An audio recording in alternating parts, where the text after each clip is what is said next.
Ok. Bienvenue dans votre café politique. Au Tolobelaka, information politique commentée.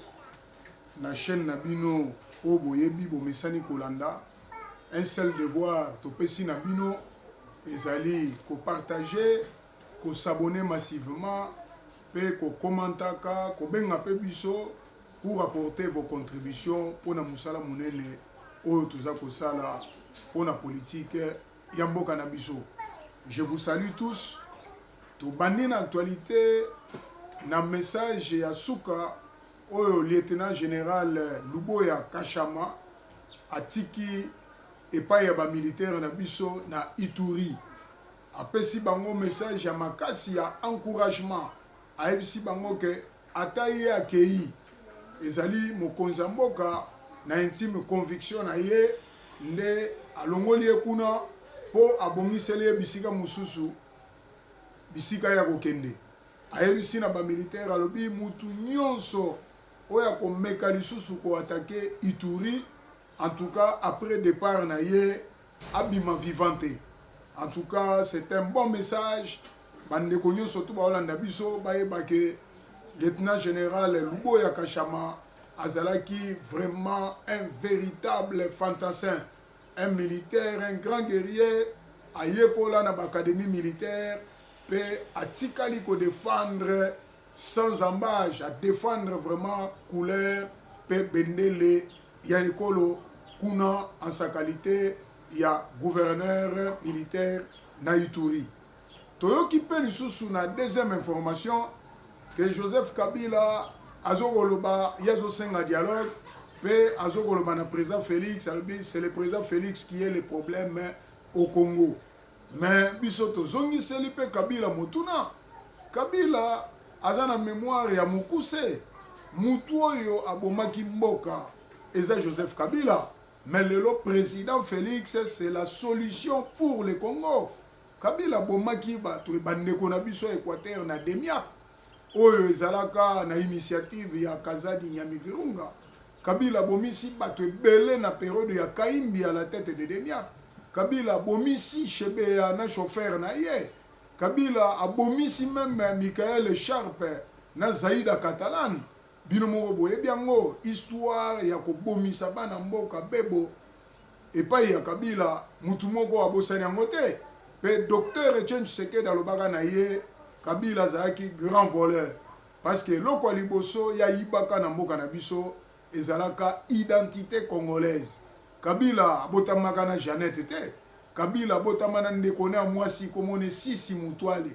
Sisi Mutwale asepelaka na makambo ndeko na bana osala awa na Congo te. Atikala pe konyata awa te. Kabila bakosi biso awa ke lipase na ye ezalaka Jeannette. Nzoka nde Jeannette azaki mama leki na ye pe azali agent ya renseignement rwandais. Donc Kabila aza suna le soir kopesa biso te ye akomaki rebelle yende mutu azalaki instigateur principal ya M23 na AFC ya Corneille Nangaa en tant que rebelle azalaki déjà pe condamné ye azana droit moko ya ko réclamer na peuple congolais te. Soki président Félix azalaki na bonne foi ya ko sécuriser Kabila na libota na ye na biloko na ye, mais Kabila finalement akimaki maloba ya docteur Etienne Tshisekedi ekokokisama bokangela ngaye boboma ete bomemela ngaye vivant ligoté pe oya kosala yango il aura une récompense exemplaire. Docteur Etienne Tshisekedi alobaka yango pe lokola président Félix azo travailler sur les traces de son père, de son mentor, le grand révolutionnaire culturel et politique ya mboka na biso toyebi ke maloba wana ekokokisama. D'ailleurs bandeko bele bayeba en ce qui concerne dernier ultimatum oyo Marco Rubio auti ko lancer na ba troupe rwandaise na ba AFC M23 ayebisi ba Rwandais ti le 15 juillet ponanga nazo sambela nzambe que Satana a continué pour envoûter Kagame. Basa la tête dure, ne bino moko boko comprendre que eloko c'est la Paul Kagame et sa expédition na boulevard des Allongés. biso tolobango déjà basigne ya temps ezotalisa ke inde tozokende na accomplissement ya maloba wana. Donc Herman Cohen alobaka ngo pe na mois de janvier, Kagame fut un grand voleur. Kagame akomaka premier producteur à coltan na mabele ya Rwanda colté ezalaka te. Kagame abanaye kotoka minere na biso ndenge alingi, abanaye meme kofuta badroit de douane te, asala baizine na raffinerie na baminere banaye kouta na Congo. Lelo oyo président Félix akangi robinet. Donc peuple congolais nyonso o bazolanda biso bayeba que président Félix c'est la solution pour le Congo. Eza maloba uti na biso te, eza maloba Barack Obama ancien président ya États-Unis alobaka pona président Félix. Alobi président Félix na monde des idées, na monde de puissance, na monde ya intelligence. Président Félix c'est un grand innovateur.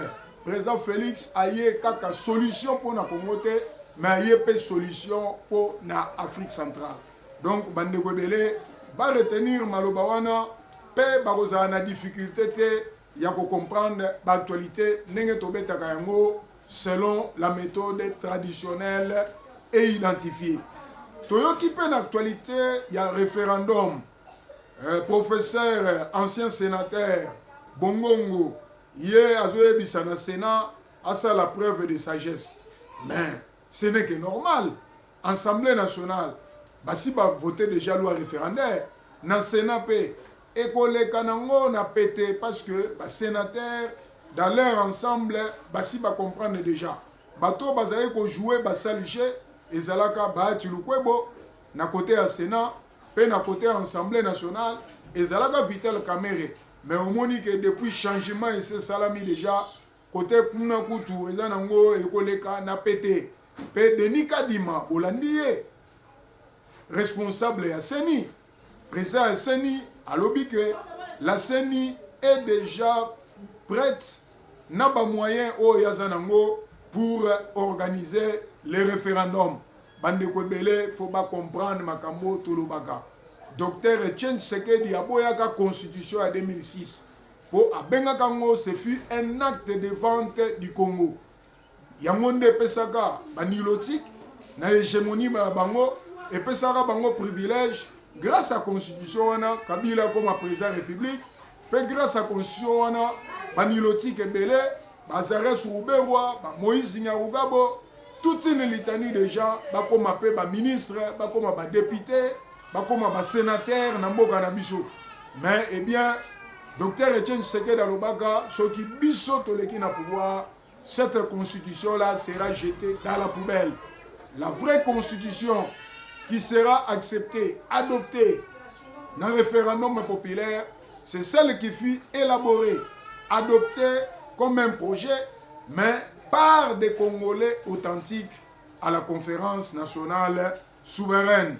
Donc, Bandeko Bele va comprendre que Sobozaki ancien président, Ata Ozalaki politique Yamboga Oyo, mais Otambousaki Malamute, Yebake Souka Souka, Bako Kangayo, parce que, exemple, Mounene Tomoni Yango, na Espagne, ancien premier ministre Zapatero, Bache na examen pour fraude fiscale, parce que, Bayego découvrir, na bureau naye, ba bijoux estimé na valeur ya 1 milliard 300 millions d'euros.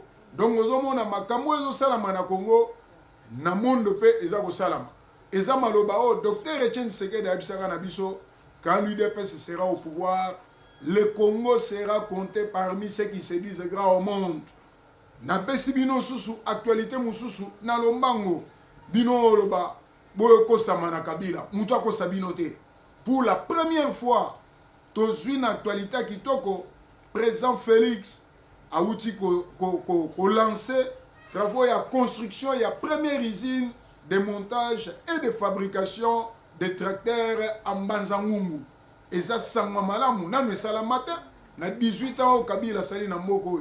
Est-ce que ici na fabrication na montage ya ba tracteur ezalaka ezate mutu nyonso to azotambola na mboko oyo azomona ke président Félix azali penza mwana mboka azana souci ya mboka na ye azana souci ya ba congolais pe azosala nyonso selon totem na ye le peuple d'abord. Peuple azala au centre, il y a développement, il y a Mokanaye. Bomoni ndenge a komisi ba université nationale. 14. Eza poto longwa na monde ya inculture. Ba jeune belé, ba koma bato mayele, ba servir mboka na bango ndenge Mao Tse-tung pa salaka, atindaka ba chinois et pas ya ba français et pas ya ba américain, ba yekoli, ba zongi sikoyo po ba salela ba mayelo bazwaki na mboka na bango. Donc ozomona ke président Félix azali mutu aza hors commun. Ba ancien président presque nyonso, il faisait partie de l'indigénat. Le président Félix est le seul qui appartient à l'intelligentsia. Natangu muke bomoni nenga zo bongo la mboka. Natangu muke azotonga mboka. Natangu muke makambo baningane basalaka te. Ye azosala ngo. Donc c'est lui la solution pour le Congo, le bâtisseur de l'état de droit. Donc bande kwebele ba retenir makambo wana bolongwana buluyeke bolongwana ba distraction parce que bomoni makambo oyo soi-disant ba opposant balingai basala. Référendum ezo salama, ezo se préparer. Yozo que nous sala sit-in. Ça c'est une distraction. Et ça distraction. Boyoki siège ya Jean-Marc Kabound na impenge. Ba komi na ba réseaux sociaux ba le biote ba force du progrès. Et ça force du progrès te botika okose la force du progrès makambu. Force du progrès et ça structure bien sûr informelle, il y a eu des pèses. Et ça structure moko d'appui pour le progrès social à l'UDPS. Alors ceux qui peuple sont mécontents, beaucoup s'arrêtent que oh, force du progrès. Non, on n'est pas échappatoire. Kabunda za suna batute. Batu balanda kiye, bakosamaka, bauti gozonga, bamamo balobi ke Kabunda zalaka agent sous-traitant. Il y a Mese Kabila, presse impenge, azarana batute.